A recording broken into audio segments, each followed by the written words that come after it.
ces espèces sont menacées. Certaines ont déjà disparu, d'autres ont émigré vers des destinations diverses. C'est le cas de la Contodactyle, disparue de France depuis 1820. Et c'est pour cette raison que les chercheurs tentent de le retrouver afin de le réhabiliter dans notre environnement.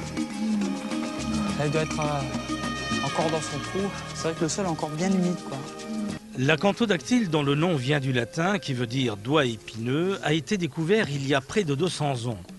Les raisons de sa disparition sont multiples, l'environnement, le bruit et les conditions climatologiques.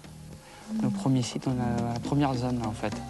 C'est vrai que ça se rapproche un petit peu de son biotope au Maroc. C'est vraiment la terre rouge. En plus, c'est une ancienne période bauxite, donc ça capte la chaleur. Très ferreux. On y va? Ouais. La Contodactyle se plaît à vivre dans les zones sèches et arides, ce qui explique sa migration dans les pays chauds comme l'Espagne, le Maroc et le désert algérien. Depuis quelques années, sur cette ancienne carrière, l'ONF a planté des arbres, améliorant ainsi le site, mais transformant considérablement le biotope. Voici le lézard vert. On le trouve un peu partout en Europe. Il se nourrit d'insectes et devient prédateur car il profite de la nourriture du lézard osselet, qui est une espèce très menacée, en voie de disparition.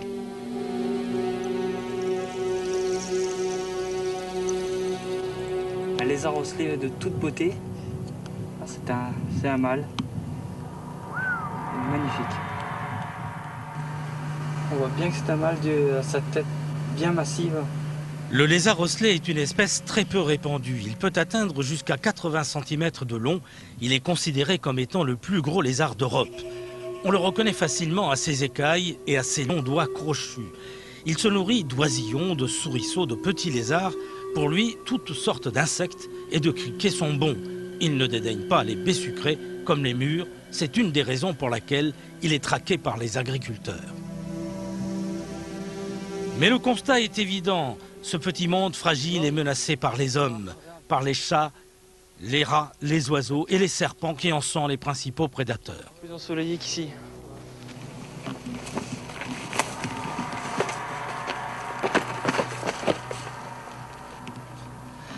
Comme bien de ses congénères, le lézard des sables est craintif. Le moindre bruissement de feuilles le fait réagir. Sa ressemblance avec son cousin, la Contodactyle, est frappante. Mais les chercheurs ne s'y trompent pas. C'est pourquoi, après 3 jours de traque, ils sont toujours à sa recherche. Hein? Ouh là là! C'est quoi? Ah, c'est un psaumodrome, c'est pas un acantho en fait. Toutes ces espèces aiment les saisons sèches et arides, ce qui explique qu'elles sont rares sur ce biotope humide, en raison des pluies qui se sont succédées ces derniers jours. Mais nos chercheurs restent déterminés, ils cherchent toujours la Contodactyle.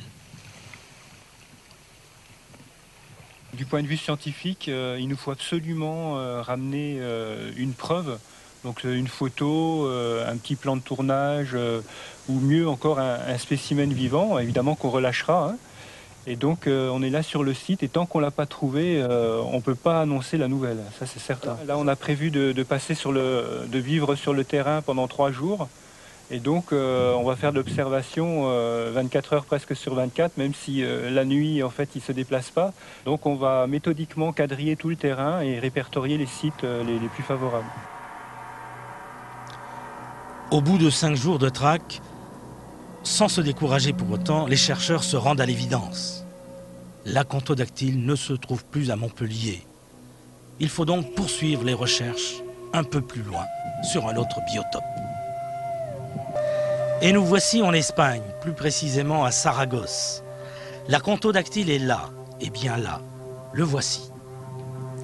Sur ce site, l'espèce n'est pas rare, bien au contraire. Son comportement est caractéristique.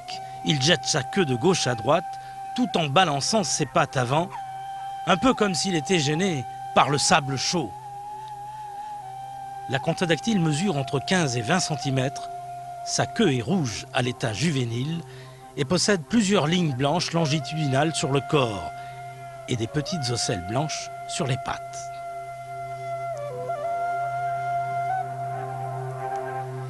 Il est très spécifique. Malgré cela, on le confond parfois avec les psamodromes d'Espagne et d'Algérie, qui lui ressemblent étrangement et qui fréquentent le même biotope.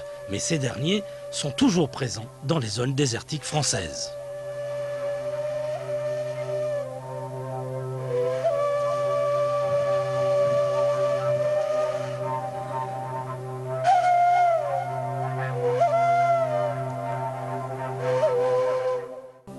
Toutes ces espèces, aussi belles soient-elles, sont en voie de disparition.